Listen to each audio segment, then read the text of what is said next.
Welcome to this week's Hobo tutorial, and I'm going to continue on the adverse possession, but I really want to kind of talk about a topic that is in the here and now, as far as getting prepared for whatever it is that may be coming. Because, you know, here's the thing, and this is something that I realized maybe a month ago when I started talking about coming up here to trail and just taking Sam out on trail, is that I've been through this before. I mean, I've got 4 months on trail, doing the Florida trail, the Alabama road walk, and the Pinhoti. Now, my favorite is the Pinhoti. The Florida trail, you can make large distances quick, because it's kind of flat.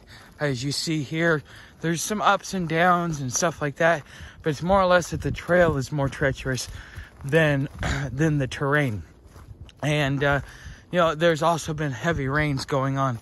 But one of the things that I really want to, cover is you're going to have to, at one point in time, depending upon what part of the country you're in, where you want to go, what you want to do, you're going to want to relocate, especially if you've got civil wars going on, civil unrest, economic downturns, stuff like that. Because economics, it's as big of a country as we are. You know, it's not, it happens to one, happens to us all. It's more or less this region, they had their boom, they had their bust.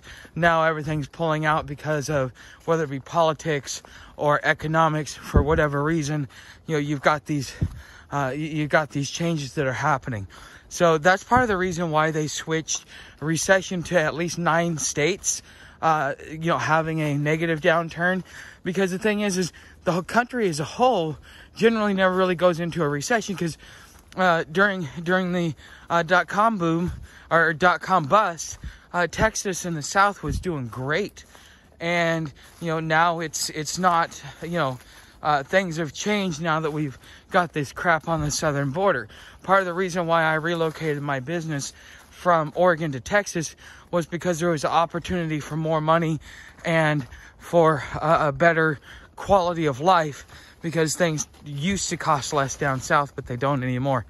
Okay, so part of all of this that you've got to learn to deal with is you are going to have to, if you haven't already, you should have at least walked your route that you intend to walk.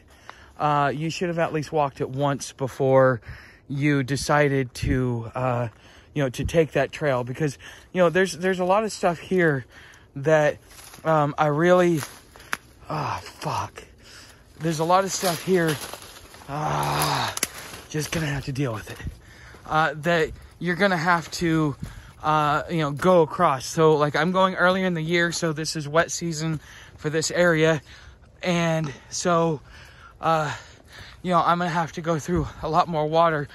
Now my socks are soaked, but it is what it is. And I'm more prepared this year than I was last year. Last year I didn't know what to expect. This year I know what to expect. I know what it's like to ride rails. I know what it's like to hitchhike. I know what it's like to take trails. I know what it's like to take Greyhound. I know how to be able to navigate myself around the country, which is something that I've been doing for the last 15 months now. And all of that experience has put me in a place to where now that I see things are going bad, now I got to go to a completely different part of the country. But because I already know how to travel, what to expect, how to prepare, how to resupply, how to manage my resources, these are things that, going and practicing your bug out. And I'm not talking like go for a weekend. A weekend to start, maybe. But you should go out for 30 to 45 days at a time if you can. Now, I know a lot of people, they can't do that.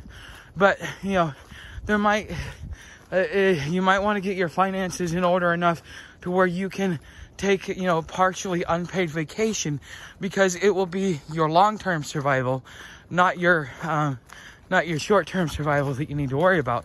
And a job is short-term survival.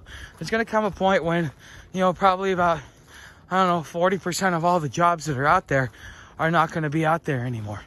And because of supply chain, because of of domestic issues, international issues, and all that stuff. So, you know, right now, a job is a short-term fix to put a Band-Aid on it.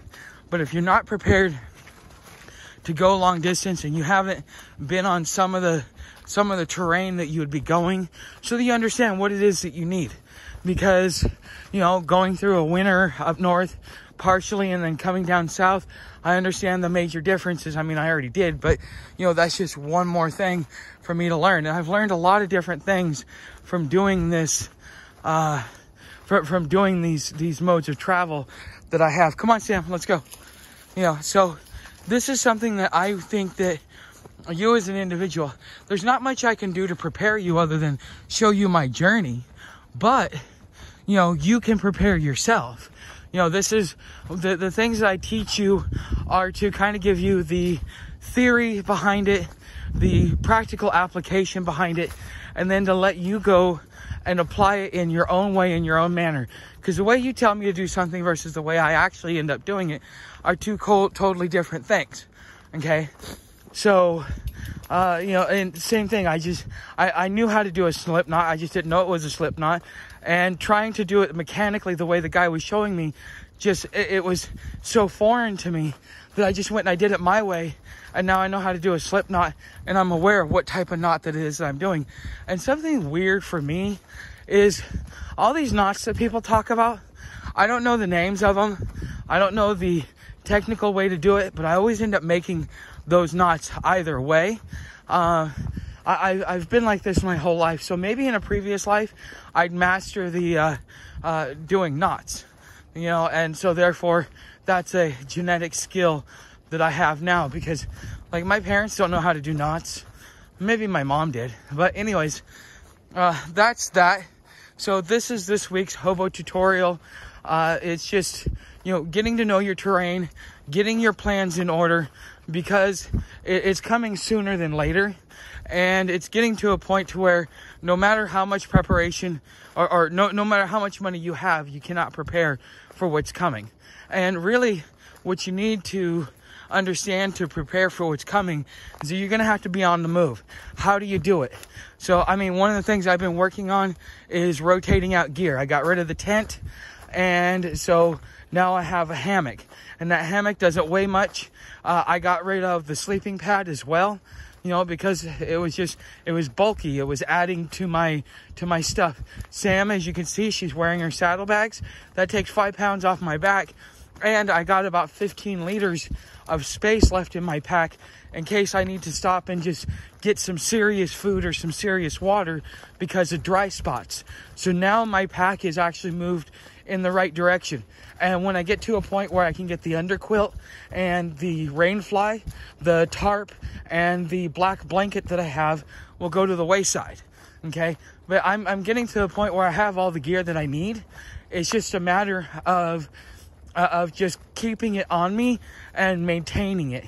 Because, I mean, again, I've been doing this for long enough to where, you know, just the thought of it and everything, you know, it's just, it's become second nature.